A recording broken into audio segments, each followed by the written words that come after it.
Hi, everyone. I'm Kara Sutherland. Let's take a look at what was happening in Connecticut history today. On this day in Connecticut history, 1 year ago, on December 8th, 2020, the aviation world was mourning the death of Chuck Yeager, the first person to fly faster than the speed of sound. Channel 3's Jerika Duncan had that story. Yeager dropped clear. It was October 14, 1947, and Chuck Yeager was already an accomplished World War II pilot who'd shot down more than a dozen German adversaries across 64 missions. But on that day, the 24-year-old captain in the Army Air Corps set his course for the history books. And he does it. The first human to crack the sound barrier. 65 years later, to the minute, he rode along to recreate the historic flight. Across a decades-long career, all the aircraft he flew were named Glamorous Glennis for his first wife, who died in 1990. Up until that time, we'd never been able to get above the speed of sound, pushing through Mach 1, open up space to us. Breaking the sound barrier wasn't Yeager's only brush with speed. He broke Mach 2, twice the speed of sound, in 1953, and his sonic booms would set the standard for pushing the limits of flight. Yeager later played a key role in developing U.S. space exploration, training nearly half of the astronauts who served in the Gemini, Mercury, and Apollo programs. Those milestones would later be memorialized in a book and film, The Right Stuff. I'm still going upstairs like a bat out of hell. We didn't even know that we would ever break Mach 1. It's not a matter of thinking it is possible. It's duty. It's just like flying combat. It didn't make any difference to me whether I thought the airplane would go fast and sound. I was assigned as a test pilot on it, and it was my duty to fly it. Jerika Duncan, CBS News, New York. 5 years ago, a mother faced a judge for killing a teacher with her car in a high school parking lot. Eyewitness News reporter Matthew Campbell had this story from Hebron. The victim's family was not happy with this decision. They could be seen shaking their heads in court. And here at RAM, we spoke with students and former workers who are also in disbelief. More than a year of jail time would be, she killed somebody. Instead, 52-year-old mother Elizabeth Everett could walk away from the accidental death of RAM math teacher Don Mallory without serving prison time. Not guilty.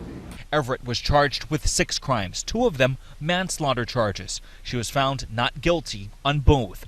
Judge James Graham explained that in order for a conviction, Everett would need to show she was aware of risks, yet intentionally disregarded the dangers. She was convicted on the lesser misconduct with a motor vehicle because she failed to realize the risk. That failure was a gross deviation from the standard of care that a reasonable driver would observe in that situation. Alcohol played a factor in this case, but not necessarily the crime.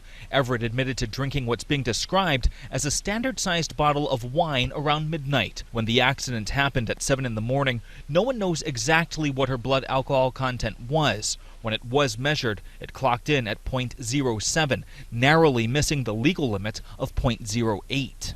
Although she was in the presence of 2 trained Connecticut State Troopers for a significant period of time, neither felt the need to administer a standard field sobriety test. Today's verdict could have spared Everett years of prison time. Under Connecticut law, a manslaughter conviction can run from 1 to 10 years. Misconduct with a motor vehicle is at minimum probation. The maximum is 5 years of prison time. Outside of court, Everett's lawyer, William Dow. Anytime a jury or a fact finder says not guilty about anything, I consider it a positive. So will it be probation or will Everett serve some time? She will formally be sentenced in February, but in the meantime, she cannot leave the state for more than 2 weeks. And if she does drink, she cannot drive for at least 10 hours. That's the latest here in Hebron. Matthew Campbell, Channel 3 Eyewitness News. 7 years ago in 2014, a Central Connecticut State University professor was in trouble for leaving the scene of an accident. Channel 3's Courtney Zeller had that story. This is the aftermath from a car crash Central Connecticut State University professor Ravi Shankar was in over the weekend. State police say he lost control on Route 9 after exit 3 and hit these wire rope guide rails. The auto body shop says the car is totaled. Shankar was arrested after police say he left the scene of an accident, drove while his license was suspended, and didn't have the proper insurance. The Department of Motor Vehicles says Shankar's license is suspended until July 2015. Some CCSU students react. Not only is that just look bad, but it's a bad example to the students. This isn't Shankar's first arrest. He was arrested for DUI and for giving police another person's driver's license when he got into a crash on Route 9 a few years ago. He recently did 80 days in jail for violating probation. While doing time, he was given a promotion and a raise from the university. Do you think he should still be a professor here? I think it depends. Meanwhile, Shankar says, I have valid insurance and I certainly was not trying to evade responsibility. I was involved in a one-car accident with no one else involved, and I was informed by some of the surrounding drivers that they had already called the police. I called AAA, gave them my information, and confirmed they were going to get the car. I waited until my wife arrived, and then we went home to collect our small children, then went to the tow place where our personal information was left in case the police needed to speak to us. I'm Kara Sundlin, and that's This Day in Connecticut History.